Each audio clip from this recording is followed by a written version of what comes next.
And we back. It's Halloween, but it's also James Harden trade day, y'all. He was traded to the LA Clippers early this morning, like 1:30 Central Time. Nobody expected it to happen, and it did. And now he's a Clipper. It's him, Kawhi, Paul George, Russell Westbrook, and more. And we're going to see if they can win the championship. I mean, this is how I'm supposed to be, but you can't really understand me. So happy Halloween, y'all. All right, so you know what the team looks like. The starter lineup this season is going to look something like this. I don't know what it'll look like in real life, but I'm just going to say it's going to be Russell Westbrook, James Harden, Paul George, Kawhi, and Zubac. I could definitely see a world where Russell Westbrook comes off the bench again. Only time will tell. We'll see what happens. But, man, all of these LA guys, all of these dudes, you know, going back to LA, playing for the teams that, you know, that they root for the Clippers or they Lakers fans. They might not ever tell you exactly, but either way, the team is pretty good. The bench, a little bit questionable. They do still have Mason Plumlee. They will still have Norman Powell. And then we will have Terrence Mann once he's back from his injury. And then they got PJ Tucker in exchange in this trade too. So actually the bench maybe not as bad as you think, especially when you have Kawhi Leonard. The question is, will they be able to stay healthy come playoff time? That's question number one. Question number two is what type of playoff performances will we get from Russell Westbrook and James Harden? That's the next question. If you want to hear my full opinion about this trade, I uploaded a video on my Kenny For Real channel where we reacted to it live. I woke up out of bed at 1:30 and was like, you know what, we got to speak about this trade. So the link will be in the description to that channel. The NBA start today does not work yet. So I'm actually going to force these wins because right now the Clippers are rolling. So let me get them their right record. So they are 3-0. Today they go against the Orlando Magic. I highly doubt James is going to play today, but who knows? In this Orlando Magic game, they lose the first loss of the season to Cole Anthony, Paolo Banchero, Franz Wagner. Now, I really debated whether or not this should be a rebuild video or a simulation video. Ooh, back-to-back losses. And you lose to the same town rival, LA Lakers. That wouldn't look pretty good. So I question whether or not this should be a rebuild versus just kind of a simulation. The thing is, the rebuild portion doesn't really exist. This was their trade. They don't have draft capital to trade anymore. I mean, I think they do have their 2030 pick, but in a game of 2K, you can't trade 2030 just yet. And you don't really have a lot of tradable contracts outside of like Norman Powell, unless you can somehow at the deadline convince a team to trade for PJ Tucker. But I kind of expect PJ Tucker actually being a part of this team. So there's really no real rebuild to do, at least into the second season, because Kawhi Leonard has a player option that he'll 99% chance decline.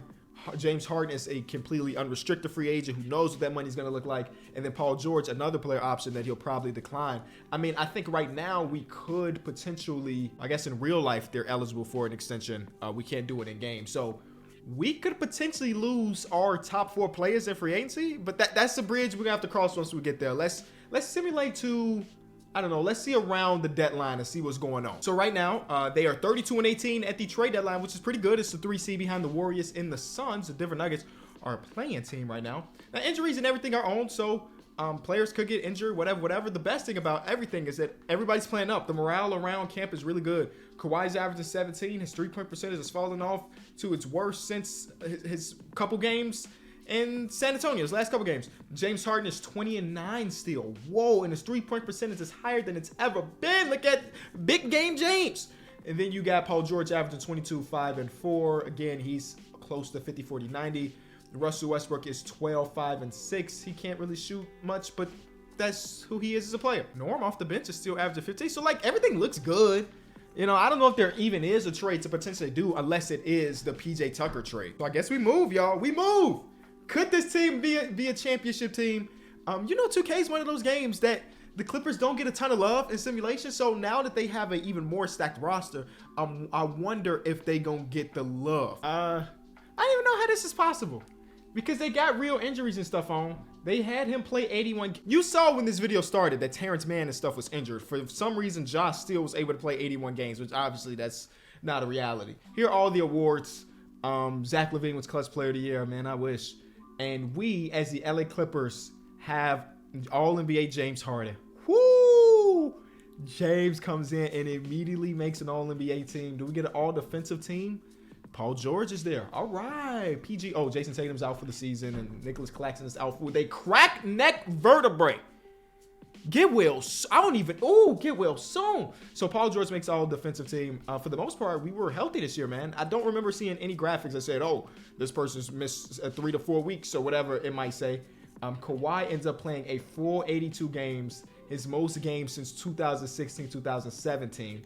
We get James Harden playing all 82, which again is not real because he's missed the first couple games already. But anyway, Paul George also. Russell Westbrook has played them all. Everybody, again, you saw that I had injuries on, right?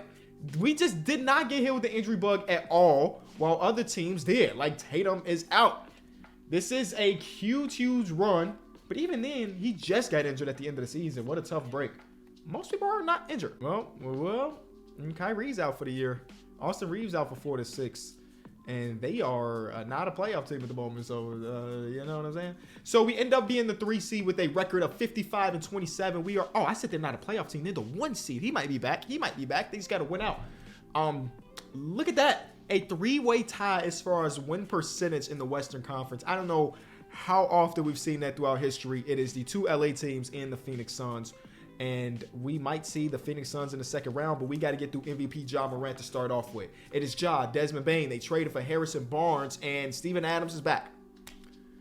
He's out for the season, 2K. He's out for the season. All right. We're not gonna let it blow our video or blow our high or anything.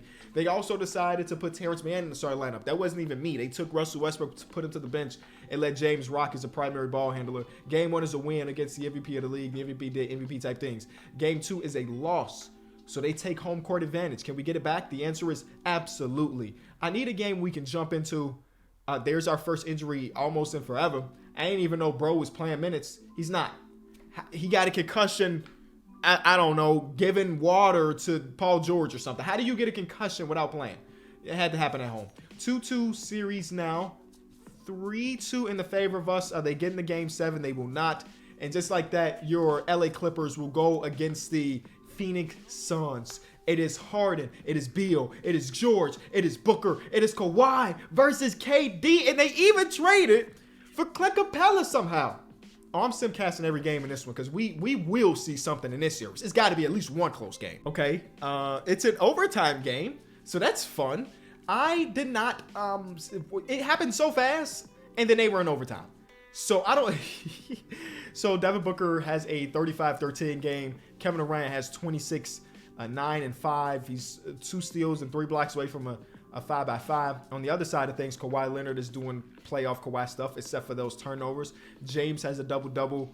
Paul George only has 8 points. Did he foul out? He did foul out. Anytime I see a player with a low amount of points that's really good, I'm like, they had to foul out. So they're trying to complete this game 1 without Paul George being on the floor. Would they be able to? Inbound, the ball goes to Kevin Durant. He's being guarded by Kawhi. What a matchup, baby. I need a series of this. Double spin moves for Kevin, and Kevin gets to the basket. He misses. Kawhi Leonard with a 59% contest on that one. He takes the ball, and he's running. He got a smaller Bradley Beal on him, trying to take him to the post. And Bradley Beal just clamped up. But Kawhi found an open angle and puts it up, and just like that, it is a 2-possession game. Kawhi with 33 points on 50% shooting. And look at that wingspan trying to guard Kevin. Where is Book? Did Book foul out? He's the #1 player on the team. Nope, he's just not playing overtime. Because Frank Vogel doesn't like to win, apparently. Remember before this game dropped, 2K was telling us that they're going to be a lot better with that type of stuff. Here we are. Same old, same old. Maybe they put him in now with 40 seconds to go. They don't. Because they'd rather close out with Eric Gordon and Josh Okogie and center who's not. Is that Clint Capella? That might be Clint Capella. No Bradley Beal. No Devin Booker, though. There's a double team. A crazy pass that Eric Gordon didn't even think about jumping. Kawhi could put it away. He does not. Still a 4-point game. They can still win this one. They got to find Trey 5. Trey 5 with the ball. He's dead tired. He goes up on Kawhi Leonard, and he makes it. 74% contested, ladies and gentlemen. We're going to the free throw game. You make one, you miss one, and it's anybody's game. James, big pressure, James. It's the playoffs. Big pressure, James. First one is up, and it is good. All right, James, do the second one. And you walk out of here with a win more likely than not, and they do hit the second one. No timeouts for the Suns. They got to get it, and they got to go. Booker is on the court finally. They took out Bradley Beal. That's not even Booker. Are they serious? I saw somebody that was, I don't have my glasses on, y'all. I said Booker's back on the floor. This is not Devin Booker. This ain't Devin. Oh, man. All right. Well, Kevin takes the jump shot. How unfun is that? See, 2 teams with so much talent, and then the coach of the team is like, no, we're not even going to play our talent. Now, Bradley Beal did foul out with that intentional foul, but they decided to go and get Grayson Allen, who hadn't played a single second yet, instead of putting in Devin Booker, who at this point had 35 and 13. Game 2 is another win for the Suns. Not even a close one. Bradley Beal had 56. But, Devin Booker did get back in because he got injured. Okay, so there we go. All right, 2K is not as, it's still bad, but it's not as bad. He's done with a pulled right calf muscle. That's why they didn't put it back in the game. That's the end of a series then. No, Devin Booker, that's no series win for y'all. Bradley tried to do it. He tried. And then we get to the conference finals. The 1 seed of LA Lakers gets swept by the Golden State Warriors. And in game 4, Steph Curry drops 50 of them danks. 50 of them danks. In a game 4 to close it out, said, we're not even letting y'all come back. And LeBron hit a triple-double with 0 turnovers. That's actually insane. But no Austin Reeves. Not saying that he would have made this a series, but man. In the other side of the conference, the Miami Heat are from play-in to the conference finals again. I'm just saying it's the Miami Heat way. Here we go, y'all. We got a series against the Golden State Warriors. Their lineup looks exactly the same. They got the 6th man of the year, Chris Paul, coming off the bench. Another scenario where I'm going to try to simcast as much as I can because I want to see if we can get a really good performance one way or another. Game 1 is all Warriors, especially once we got to that 4th quarter. Steph Curry was immaculate. He had an amazing game. Game 2 is all Clippers. That first quarter told me everything I needed to know. Ooh, they were trash. 40-point loss. 40? Sometimes you got to take the pride and knock somebody over to tell them you're not supposed to be blowing us out by that much. Game 3 is a lot of us as well. And yeah, I'm saying us because I control this team, so it's a us right now, all right? Game 4, right? Game 4, here we go. It is not close enough to jump in, man. Are we not going to see Steph Curry guarded by Kawhi or whatever? It's not happening in this game either. It is a 3-1 series lead for the LA Clippers.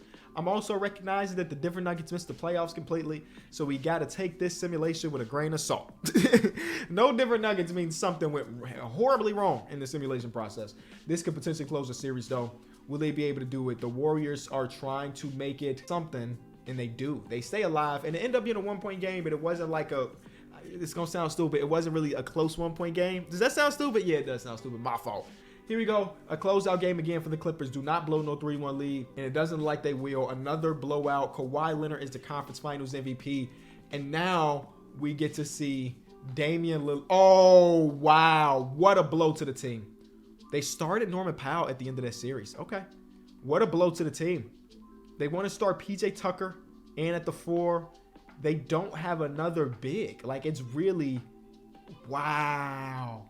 And, I mean, you're probably going to have to play Phillip at least a little bit because you just need another body that's going to be asked to guard Giannis or to at least protect the paint.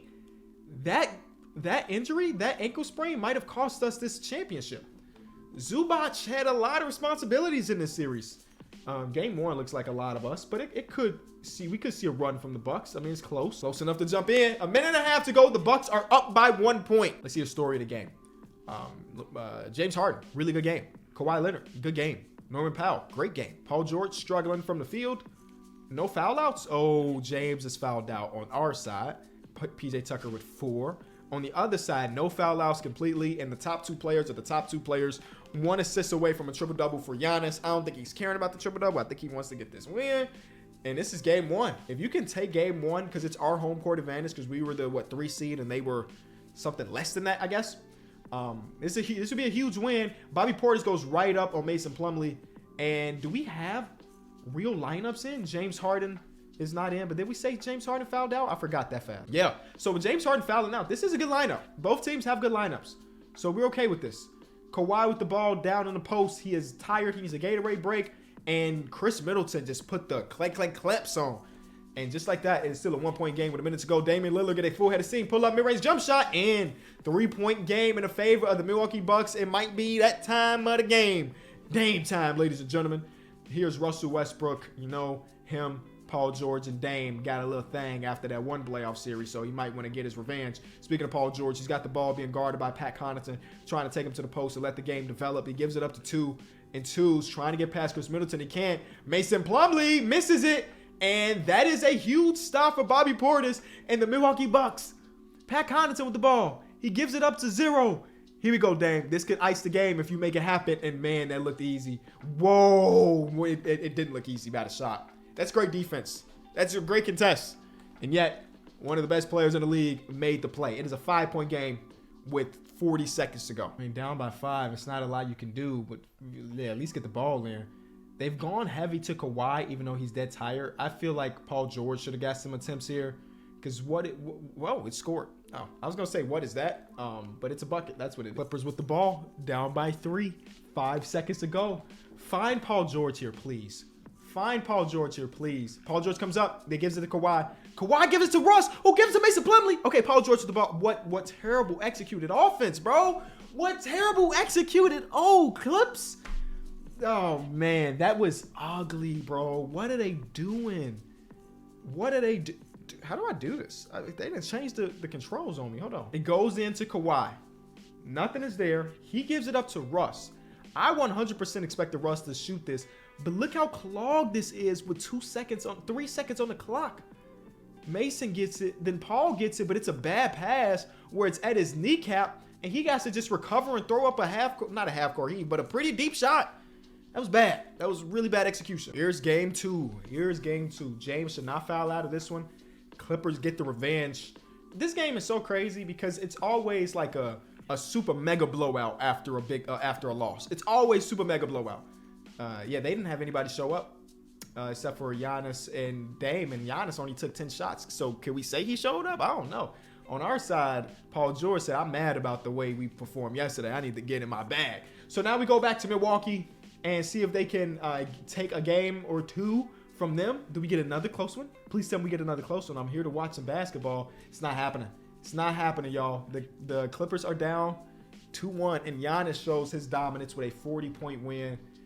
Oh, man. Just having no response to that. I mean, we could put Kawhi. We can put PJ Tucker in there, but he's Giannis at the end of the day. But look at that response. It is a 2-2 series going back to the Staples Center. Right? Because we still call it the Staples Center. Going back to the Staples Center, this is a huge game. The winner of game 5 a lot of the time wins the series. So let's see if that holds to be true. It's a close-ish game, but this fourth quarter, a pull away from your LA Clippers. They are 1 game away. Kawhi with a huge game, 13 boards. Mason Plumlee's back. No, wait. Zubac was the one that got injured, not Mason Plumlee. But Mason Plumlee just had a really good game, 18-14. 1 game away, Clip Nation. Clip gang and don't bang. I've been saying it for years. I've never heard a real Clippers fan ever say that. I saw it on Twitter once and I ran with it. And here we go. 1 game away. It's not looking good, though, if you're a Clippers fan. It looked like we're going to be going to a game 7. Now, I'm going to treat this game 7 on both sides like a real coach would, in the sense that we are running as short of a rotation as you possibly can. This is the last game of the entire season, so why you get 46. PG, you get 46. Harden, you get 46. And in fairness, I'm going to do the same thing for the Bucks because I don't want them playing Pat Connaughton in a game 7 if they don't need to, you know? Oh, well, Pat Connaughton's starting, so Malik Beasley has been bad. So they took him out the lineup and they gave it to Pat Connaughton. All right, let's get it done, ladies and gentlemen. The game 7. And it is Milwaukee Bucks losing the first quarter. Do they lose the second one too? Yes. Clipper Nation, we are 2 quarters away from the first championship in history, I think. And if it ain't in history, it's the first one in a very long time. And just like that, y'all, they did it. And it's not even close. Paul George wins Finals MVP, man. Wow. The James Harden trade just won this team a championship. Now, the last thing I'm going to do before we get out of here is I'm going to put this all on automatic again. I'm curious of what they do this offseason. Do they bring everybody back? Can they even afford to bring everybody back? I don't even know. I'm just curious of what the team will look like going into next season. And then we'll call it a video, man. According to 2K, the James Harden trade will end in a championship. But also, again, the Nuggets didn't make it at all. So, yeah, it's a little weird. Kawhi did it again. Kawhi is good for winning a championship and chucking up the deuces because that's exactly what he did. And they replaced him with Klay Thompson, another California boy, right? Wasn't Klay Thompson born in LA or Cali in general? We can see where Kawhi ended up. But now this is James Harden's team because the regression hit Paul George so very hard. No, he didn't. He said, you know what? Those stories James told me about Philly, they don't sound too bad. I'm going to team up with... They lost Tyrese Maxey here too, though. This simulation is all over the place. Tyrese Maxey ends up with the Orlando Magic. Ooh, Magic fans are probably excited about that. All right, that's a wrap for me, ladies and gentlemen. Shout out to the Clippers and the 76ers for finally getting this deal done. Again, the link will be in the description if you want my full take about the trade. And I will see y'all tomorrow. Peace.